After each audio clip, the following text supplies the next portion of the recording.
આવું બને પછી આ લોકો અહીં પાંજરું લઈને આવે આ અંગે તમે જાણ કરી? છરી કેવો પણ વાક હોય ને આ ખેડૂતોનો તે માથે સડી બેઠે કેવા ને હકીકતમાં આ લોકોને કહું છું આ 3 દીપડા અહીંયા કેટલા સમયથી આટા મારે અમી રાતે જતા હતા ને વાડીએ હું નરેશભાઈ ત્યારે પણ ના દીપડા હતો વસાળે ઊભો હતો ના એ લોકોનો શરીર કેવું હોય ને તો માથે સડી બેઠી આવું થાય ત્યાં થોડે આ હકીકતમાં મરી ગયો તો માણસ અમોદરા ગામની અંદર રમેશભાઈ બાબુભાઈ ઝાલાવાડિયા ઉંમર આશરે વર્ષ 50 વહેલી સવારે 5:30 વાગ્યાની અંદર પરિવાર જાગતો હતો અને ઢોરને દોવા માટે જે ઊભા થયા હતા તે પોતાના ડેલાની અંદર આવી દીપડો આવી ગયો અને દીપડો આવી ગયા ભેગો જ દીપડાને જે ઉશ્કારવાની મહેનત કરી અને બહાર કાઢવાની મહેનત કરી તો દીપડાએ એના ઘરમાં ગરી અને એની ઉપર હુમલો કરેલો હતો।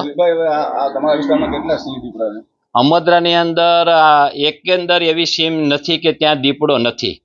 સિંહો એટલા છે કે દરેક વિસ્તારની અંદર સિંહો રખડે છે। વારંવાર અનેક વાર રૂબરૂ જઈને કદાચને જંગલ ખાતાવાળાને રજૂઆત કરવામાં આવેલી છે।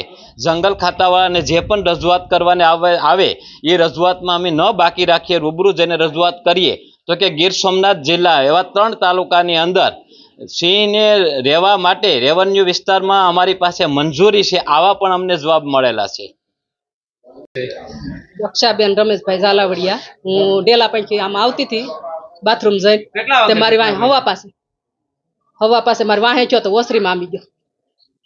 પછી શું થયું? પછી આ બધા બાર બંધ કરવા માંડ્યા તો વાસકું મારી લીધું બંધ કરવામાં અમારા આદમી એને બાર બંધ કરવામાં હવા પાસે હા હા રસોડામાં કાચની બારી હતી ને તેમાંથી ઓલું હાવલું મારી લીધું। સવારે તમે ક્યાં જોયો દીપડો? અહીંયા હવા પાસે અહીંયા અમારા ફળિયામાં ઓસરીમાં સડવામાં આંબી ગયો।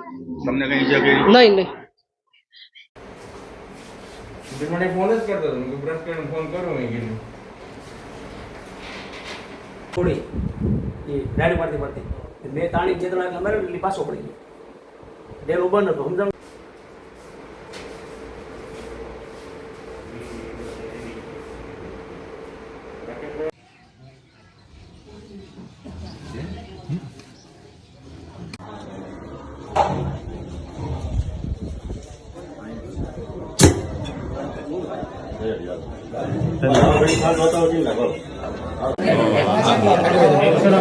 ભાઈ